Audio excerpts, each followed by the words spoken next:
नमस्कार, मी अमृता दीक्षित. आपण पाहत आहात आम्ही ठाणेकर वृत्तवाहिनी. गांजा विक्रीसाठी आलेल्या 3 आरोपींना ठाणे गुन्हे शाखेने अटक करून 37 लाखाचा गांजा जप्त केल्याची माहिती आज पोलीस उपायुक्त अमरसिंग जाधव यांनी पत्रकार परिषदेत दिली. जनार्दन सोनावणे यांच्यासह सहाय्यक पोलीस निरीक्षक धनराज केदार आणि पोलीस पथकाने सापळा रचून फैसल अकबर अन्सारी, अब्दुल रहमान मुजाहिद अन्सारी वय 20 वर्ष, अनवर जमीलुद्दीन अन्सारी यांना अटक केली. यातील पहिल्या दोघांच्या आणि तिसऱ्या इस्माच्या राहत्या घराच्या पडवीमध्ये गांजा हा तो जप्त करण्यात आला. त्याबाबत भोईवाडा पोलीस ठाणे येथे गुन्हा दाखल करण्यात आला असून पुढील तपास गुन्हे शाखा घटक 2 भिवंडी करीत आहे.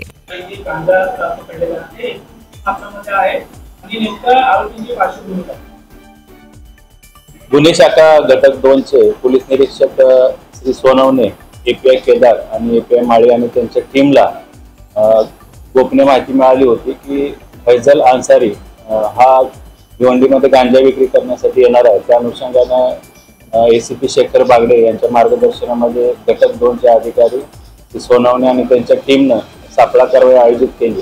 त्यामध्ये फैजल अन्सारी आणि त्याच्यासोबत अनवर अन्सारी आणि अब्दुल अन्सारी अशी 3 इस्मांना ताब्यात घेण्यात आले.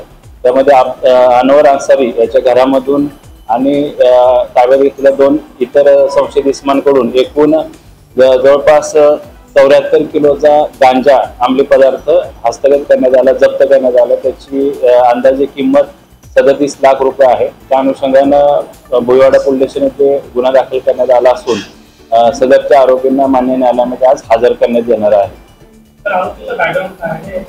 फैजल अन्सारी जो आरोपी आहे त्याच्यावर यापूर्वी 2 NDPSच्या कायद्याने गुन्हे दाखल आहेत आणि इतर आरोपींवर देखील काही गुन्हे दाखल आहेत. तर त्या अनुषंगाने पोलीस माहिती घेत आहेत.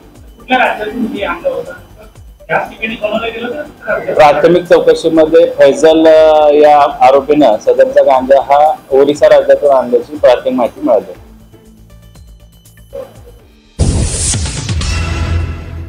कल्याणशील रस्त्यावर असलेल्या पलावा जंक्शनवर वाहतूक कोंडी होत होती. त्यामुळे वाहन चालक आणि नागरिकांना त्रास सहन करावा लागत होता.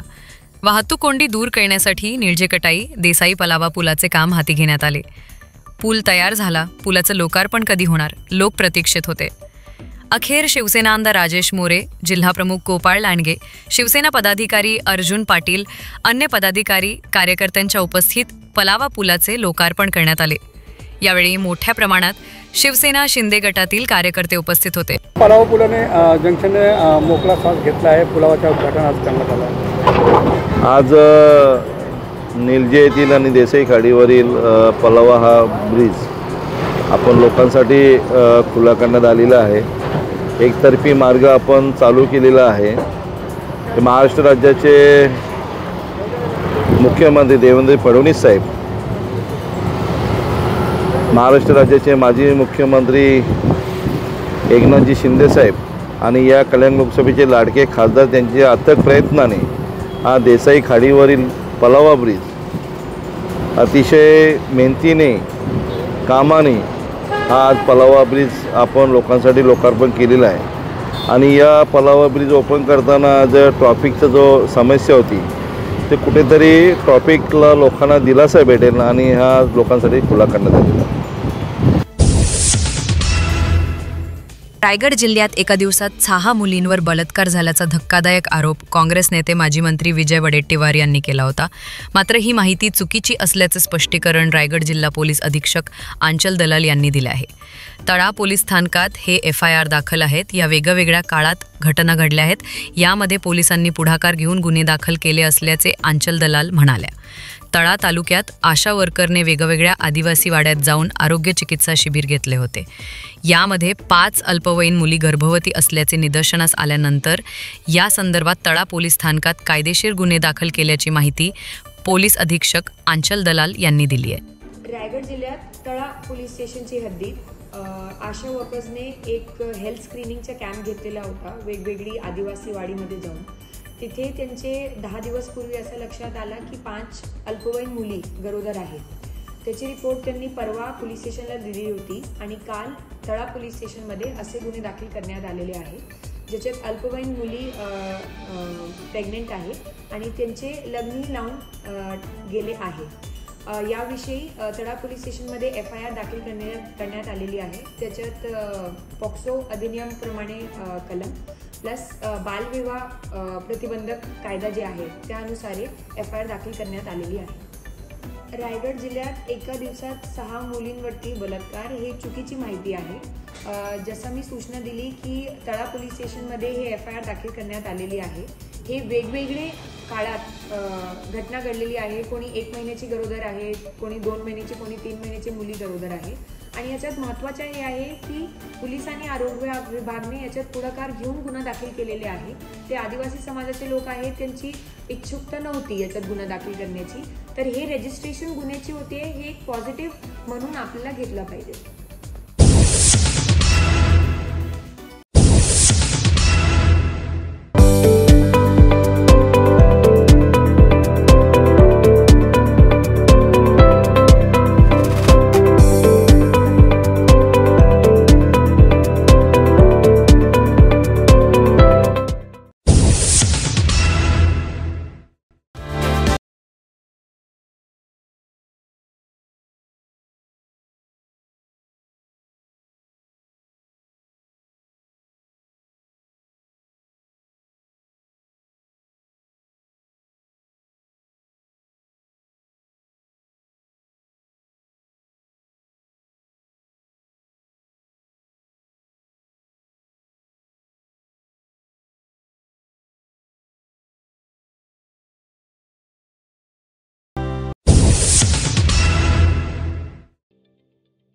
ठाणे महानगरपालिकेचे मालमत्ता कर म्हणजेच प्रॉपर्टी टॅक्स भरण्याचे आवाहन। सन 2022-23 या आर्थिक वर्षाचे मालमत्ता कराचे म्हणजेच प्रॉपर्टी टॅक्सचे बिल ठाणेकर करदात्यांना महापालिकेमार्फत आर्थिक वर्षाच्या सुरुवातीस म्हणजेच माहे एप्रिल 2022 मध्ये देण्यात आलेले आहे। तथापि अद्यापही काही करदात्यांनी मालमत्ता कर महापालिकेकडे जमा केलेला नाही। सध्या आर्थिक वर्षाचा अंतिम टप्पा सुरू झाला आहे। मालमत्ता कर वसुलीसाठी महापालिकेतर्फे कडक कारवाई हाती घेण्यात आली आहे। या अंतर्गत जंगम मालमत्ता, टीव्ही, फ्रीज, वाहन व इतर जप्त करणे तसेच स्थावर मालमत्ता वॉरंट बजावून जप्त करण्यात येत असून मालमत्तेचा जाहीर विक्रीद्वारे लिलाव करून कराची रक्कम वसूल करण्यात येत आहे। मालमत्तेस पाणी पुरवठा करण्यात येणार कल्याण डोंबिवली महापालिकेच्या 18 शाळांची दुरावस्था झाली आहे। त्यामुळे या शाळेत शिकणाऱ्या विद्यार्थ्यांचे भवितव्य धोक्यात आले आहे। महापालिकेचे अधिकारी केवळ चांगल्या शाळा दाखवून आयुक्तांची दिशाभूल करीत आहे। दुरावस्था झालेल्या 18 शाळांना आयुक्तांनी सरप्राईज व्हिजिट करावी अशी मागणी शिंदे सेनेचे माजी नगरसेवक कैलास शिंदे यांनी केली आहे। या संदर्भात त्यांनी आज KDMC आयुक्त अभिनव गोयल यांची भेट घेतली। त्यांना दुरावस्था झालेल्या 18 शाळांची यादीच आयुक्तांकडे सुपूर्द केली आहे। आयुक्तांनी त्यांच्या मागणीची दखल घेत या प्रकरणाची गंभीर दखल घेतली जाईल असे आश्वासित केले आहे। शाळा संदर्भात काय मागणी केली? आज मी कल्याण डोंबिवली महानगरपालिकेचे कमिशनर यांची मी एक महत्त्वाच्या विषयासाठी भेट घेतली। कमिशनर साहेबांना मी एक 18 शाळांची यादी दिलेली आहे, ज्या मी स्वतः व्हिजिट केल्या। तर त्या शाळेत अक्षरशः वाईट परिस्थिती आहे। म्हणजे तिथे पिण्याची पाण्याची सोय नाही, शौचालय नाही, शाळांना लिकेज आहे, शाळा एकदम घाणेरड्या झालेल्या आहेत। तर त्या संदर्भात मी कमिशनरांना ती पूर्ण यादी देऊन त्यांच्या निदर्शनास आणलं आणि त्यांना सांगितलं की तुम्ही ह्या शाळांना सरप्राईज व्हिजिट द्या, कारण बाकी काही शाळांचा रंगरंगोटी केली, तिकडे कमिशनर साहेबांची व्हिजिट झालेली आहे, परंतु ह्या 18 शाळा ज्या कमिशनरांना दाखवल्या गेल्या नाहीत त्यांची लिस्ट मी आज कमिशनरांच्या निदर्शनास आणली आहे आणि त्यांनी मला सांगितलं की स्टेप बाय स्टेप आपण ह्याही शाळा घेणार आहोत आणि तुम्ही जी यादी दिलेली आहे ती आम्ही लवकरच मी ते चेक करतो आणि मग आपण त्यांचं काम सुरू करू। काही अधिकारी फक्त मोजके शाळांना घेऊन जातात आयुक्तांना आणि ते दाखवतात की चांगली परिस्थिती असतात। तेच आहे, तेच उदाहरण आहे की कमिशनर साहेबांना जे काही आता दाखवल्या गेल्या तर त्यांनी काही ज्या शाळांना चांगल्या ठिकाणी रंगरंगोटी केली त्या शाळा दाखवल्या गेल्या, परंतु काही शाळा एकदम अशा परिस्थिती आहेत की मी मागे आता मोहिली गावात व्हिजिट केली तर तिथे त्या मुलांना शाळाच नाही आहे। म्हणजे फेब्रुवारी महिन्यात ती शाळा नवीन बनवायची म्हणून तोडली आहे। आज जवळजवळ 60 मुलं तिथे शिकतात आणि आज त्या फेब्रुवारीपासून तर आता शाळा चालू झाल्या। आता तिकडे अजून त्याचं म्हणजे शाळेचं खालचंच काम चालू आहे, म्हणजे ती शाळा अजून तयार व्हायला जवळजवळ 6 महिने वर्ष जाईल। त्यामुळे वर्षभर त्या मुलांना शाळेपासून वंचित राहायला लागेल। त्यामुळे त्या 60 मुलांच्या शाळेचं किंवा त्यांच्या भविष्याचं काय हाही प्रश्न मी त्यांना तिकडे विचारलेला आहे।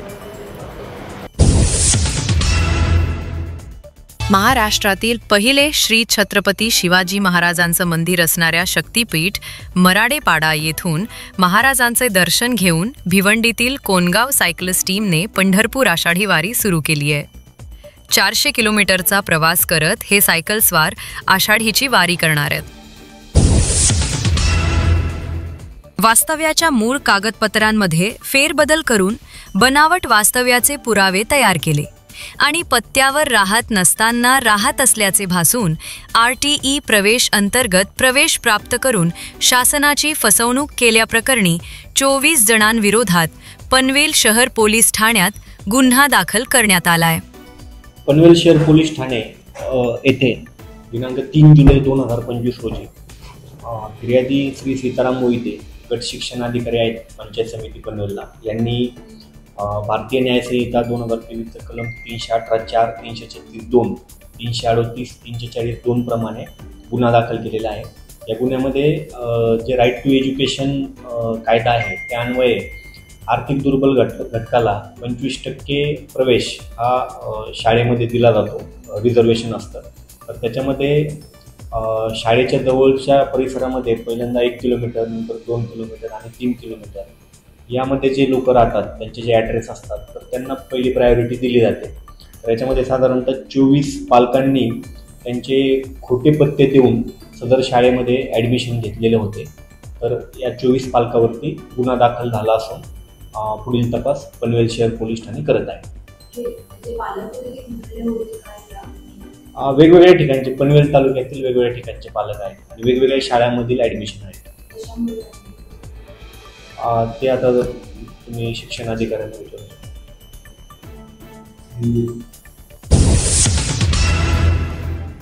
नमस्कार, मी डॉक्टर पल्लवी नाईक. ठाण्याची सगळ्यात धावलेली गोष्ट म्हणजे ठाणे शहर नवीन संकल्पनांना दाद देणारं शहर. Bharatanatyam therapy for mentally challenged children असा आगळावेगळा विषयही ठाणे शहराने पटकन समजून घेतला आणि इकडच्या सर्व संस्थांनी मला या कामात सहकार्य केलं. माझ्यासारख्या नवनिर्मितीची ओढ असलेल्या कलाकारांची कला ठाण्यात खुलते, रंगते आणि वाढतेही. आणि म्हणूनच रसिक प्रेक्षक असलेल्या या शहरात कलेला, सृजनशीलतेला अधिक वाव आहे असं वाटतं. म्हणूनच मला ठाणे शहराचा सार्थ अभिमान आहे. आम्ही ठाणेकर.